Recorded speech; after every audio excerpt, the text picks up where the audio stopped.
Hello, and welcome to a Curious King unboxing, which I am very excited for.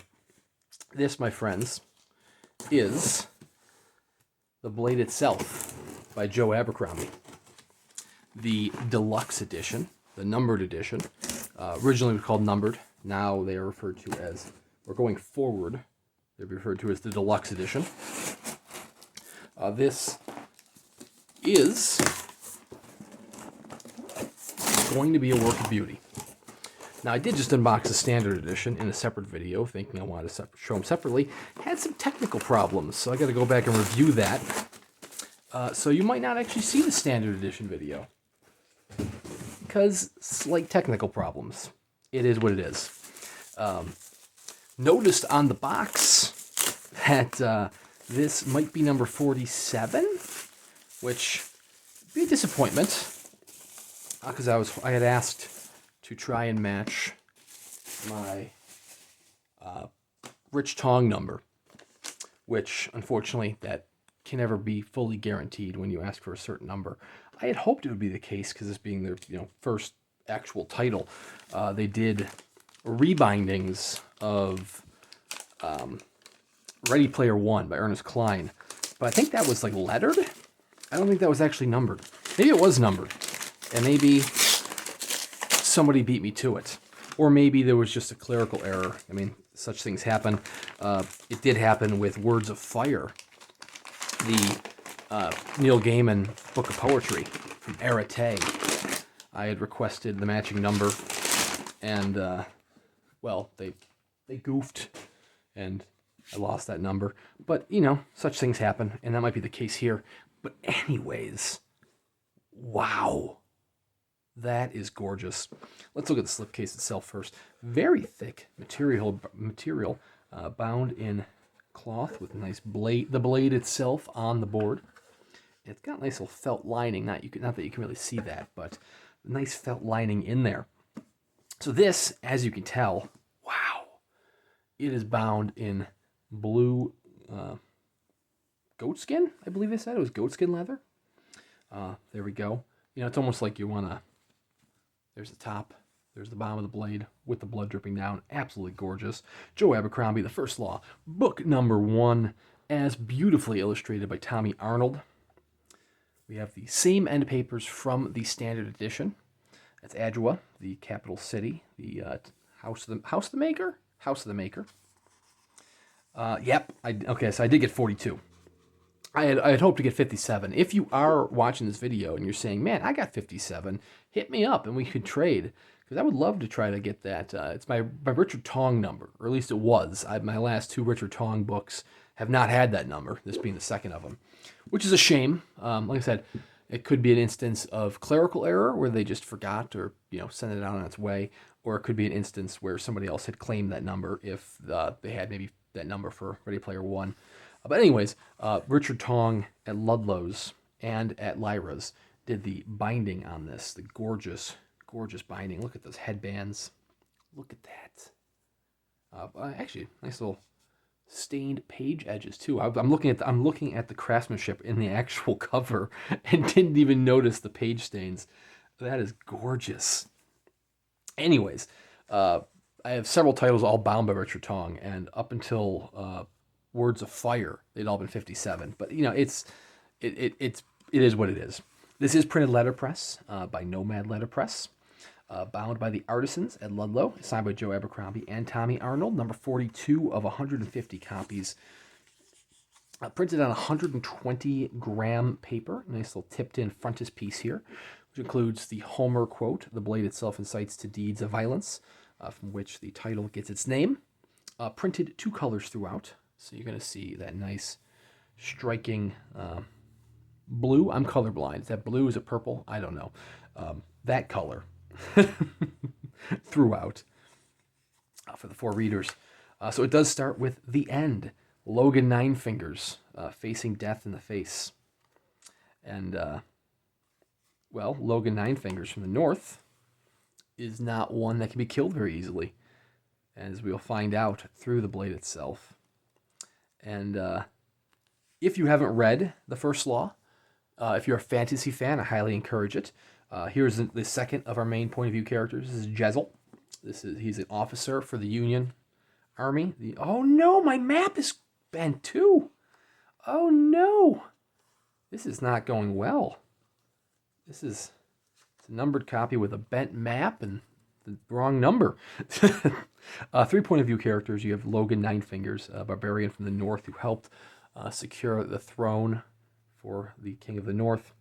Jezel, a officer in the Union Army. There's the King of the Union.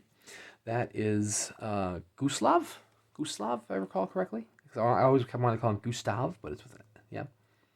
Then you also have Inquisitor Glokta, who is a poor. I don't want to say he's an invalid because he's getting around, but he has a reputation for himself where he is slightly disabled, but he kind of works that into the fear of him. There is a little page marker in there as well. Anyways, all 3 of these characters find their lives intertwined when the first of the Magi, Baez, shows up. Centuries-old wizard shows up to save the world, save the Union. There are some secondary characters like Pharaoh. She's an escaped slave on a quest for revenge. And I don't want to show you that one. That's got some nudity in it. And, oh my God, oh no, this numbered copy, this is turning into a video of slight defects. So I did just unbox a standard copy. I did have some technical issues on that video, but here is a piece of art that is bound into the book here for $3.20, which seems to fit. In the back here is supposed to be an image of Baez blowing up a guard in his birthday suit. You see his butt, but instead we got the same image from earlier. That is disappointing. And then in the back we have the map of the Circle of the World. Which, like I said, my copy seems to have been bound in with the pages kind of just bent. So it's a little bent pages there. So you have the Union, which is Stericland, Angland, and Midderland, capital Adua there. You have the North, which is where Logan is coming from. You have Gurkel, which is where Pharaoh is coming from. You have the Old Empire and the Far Country out there. But anyways, as I was starting to stay before I started getting distracted by slight details such as defects, Joe Abercrombie wrote an incredible. Oh my God! That's not a mark. That's just my pasty skin. You can see it on the slipcase there. He wrote grimdark fantasy. I'm sorry, I'm getting distracted here. Grimdark fantasy, meaning that it's not your all happy rainbows fantasy. I thought the numbered and lettered edition had a fold-out illustration in the front, and I'm not seeing that. I had took it to mean that it was the fold-out dust jacket, but I don't see it at all in here.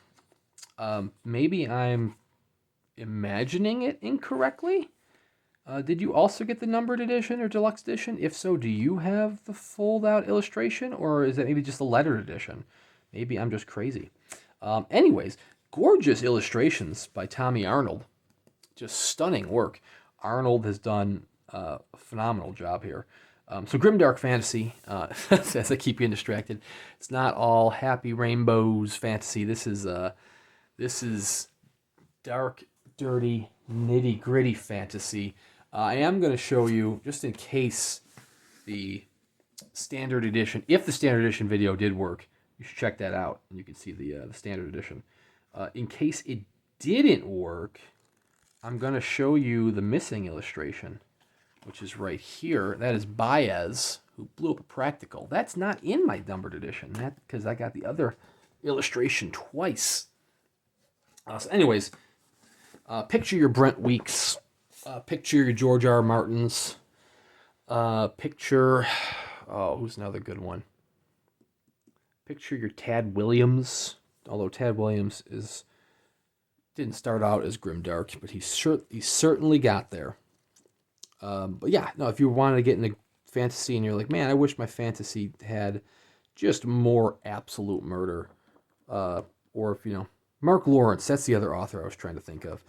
For some reason, Brent Weeks and Mark Lawrence are just the same author, in my opinion. I don't know why. It was both of their books had been publishing around the same time, and they're just intertwined in my brain. So I can never remember both of their names. But anyways, check those authors out. They do incredible work. Like I said, nice dark fantasy. The Blade itself is currently sold out through Curious King, all of the editions. But there are still standard editions of the fifth season, not the Fifth Kingdom, the fifth season. Oh my God, by N.K. Jemisin, not Naomi Novik. I am having a rough day today. Anyways, those are still available, and then future editions will have some copies available as well, including Hyperion by Dan Simmons, although that is not getting a standard edition, and Hitchhiker's Guide to the Galaxy by Douglas Adams. I don't know if that's getting a standard edition, but I'm going to keep trying to buy the deluxe editions while I can, because that is gorgeous craftsmanship, other than potentially not having a folding illustration, having 2 of 1 illustration, having a bent map, and having a mismatched number. But like I said, the last one might be just clerical error. It was never guaranteed. But anyways, gorgeous production. Seriously, check out Curious King Books. They're over in the UK, but they seem to be, even though this is the first actual publication, they have one hell of a schedule ahead of them. I'm very excited to see where they go through next. Please consider liking and subscribing if you want to see more of these unboxing videos. I have at least one book review a week in between here and there as well for you to also check out. So thank you very much for watching. Thank you very much to Curious King for the gorgeous book. And we will see you guys around next time.